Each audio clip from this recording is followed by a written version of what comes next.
Hey San Antonio, happy Fiesta. Oh yes, happy Fiesta. Woo woo. Here we go. I know, I forgot my cascarones, otherwise. Yes, thank God. Yes.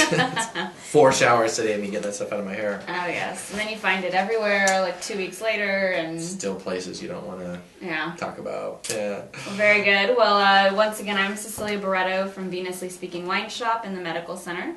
You can find us at www.vinously.speaking.com. And Jeff Degner with H&H Beverages, which is the liquor stores attached to the Costco's here in San Antonio, where no membership is required.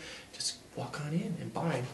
And you can follow me on San Antonio Solemn on Twitter. Very good. So the theme today, guess what? We did it. We went Riesling. We went Riesling. And not just anywhere Riesling. We did West Coast. Mm-hmm. Mostly representing where I'm from, and then your gang member background too. Just make sure that we okay, hold on. We both had tiebacks. I did do my undergraduate in LA, That's right, so I do have a claim to that. That's right. A minor in Krypton blood. So that was good, but glad you made it out. And so now we're going to talk about our love of Riesling from the West Coast. All right, let's go.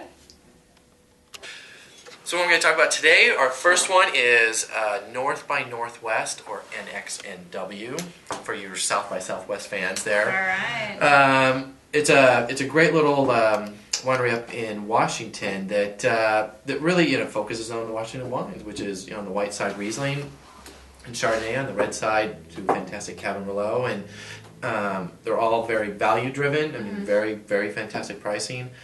Great little score darlings. This one actually got a 90 from Wine Spectator, right. and I think Smart Buy, because it's great for the price point. Washington is again another one of those states that picked up Riesling and did very well with it. Because Riesling is obviously very well known in France, in Germany, and in the U.S. I don't know, quite had found that place that really excels in it, and Washington seems to be. So is this a wine that the hipsters in Austin can call it North by? Yeah, that's right. They say it's North by. Just North by. Or NX. and W, got thrown at the end. But it's a drier style Riesling. I know a lot of people are like, oh, Riesling, Rieslings are sweet. But this actually, and it does have the fantastic, remember what the little bar is called? Yeah. What is this called? I don't know. Sorry. Yeah, that's a great term for it. But it shows that it is a drier style compared to a sweet. So this is, again, very more food friendly, more kind of driven towards the wine savvy people. So let's give this a shot. And while he's pouring, I like to I call Riesling the perfect circle grape. So when people usually start out with wine, they usually tend to go more towards sweeter wines, so sweeter Riesling. And then you go through the whole gamut of the grapes. You start with your lighters like Sauvignon Blanc, Pinot Grigio, then you switch over to Pinot Noir for the red and go all the way up to your Cab and Zinfandel. But anytime I've asked wine people in the industry that have been there for a while, like what grape they're really grooving on, they always say dry Rieslings or aged Rieslings. Yeah. And so once you get back to the dry aged Rieslings, you've made the perfect circle in the wine industry. That's right. So when I took a seminar with semester sommeliers, and there was the whole what would you take on a desert island?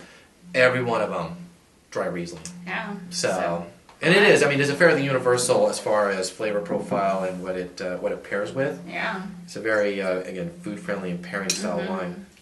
So one of the characteristics you can always look for dry Rieslings is a little bit of an oily kerosene. I know that sounds really weird to think, why would you want to smell kerosene? But it's very light, not like you're putting your nose in kerosene. So it's a light kerosene smell. And also there's a whetstone mineral element that really is pronounced in Riesling. So these are two of the main things that I get on these wines. Yeah.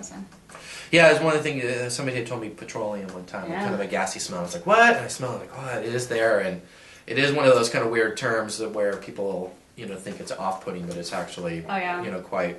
And this is really crisp and refreshing, really great acidity, but you can... I know that it might sound strange to think go outside and put a stone in your mouth, but it really does feel like whetstone sensation, really great. This is really perfect for if you're going to have sushi, the salty fresh fish combination. Right. Some of your more saltier foods can pair really well with Riesling. And even spicy too, because for this one I was thinking even a mild, slightly hot curry maybe or something where you can you have a little fun with this one. Mm-hmm. Very crisp, so you can pair it with, you know, your crudites, platters, veggie platters, your what else? Your salads. Salads too, right? Yeah, a lot of vinaigrettes and stuff in a salad, something with a high acid to it. So again, it's a great probably over $12, under $15 kind of price point. Light and crisp.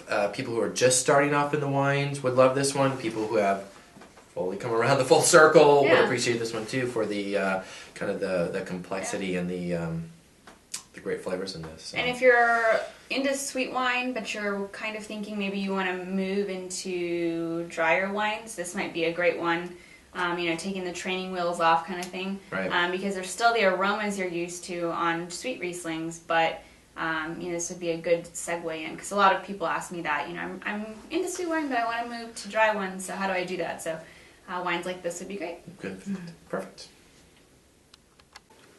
All right, so the next wine, so I went a little crazy.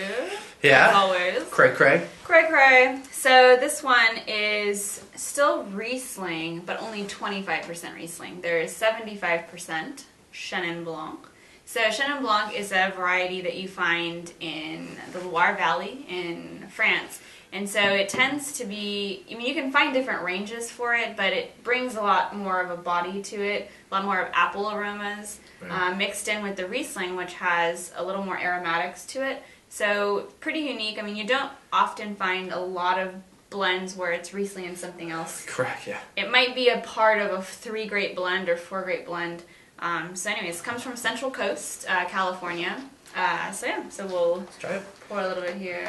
Yeah, when you said it was a Chenin Riesling blend, something I'd never had tasted in the past, so I was very excited about this. Yeah. So again, Gravity Hills Vertigo, Central Coast. It retails for about between 12 and 15. And yeah, so if you're looking for some value in California, you know, Napa, Sonoma, they're, I mean, excellent wines there. And of course, you know, sometimes the price kind of matches.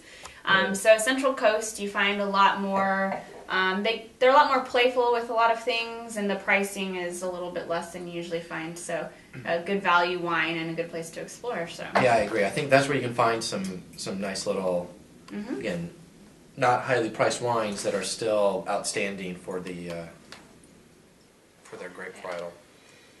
So on the nose, you can pick out the aromatics of the Riesling that, you know, we had from the one before. However, you have the element of Chenin as well in the aromas. Typically, that apple, you know, aroma that you get on there. So.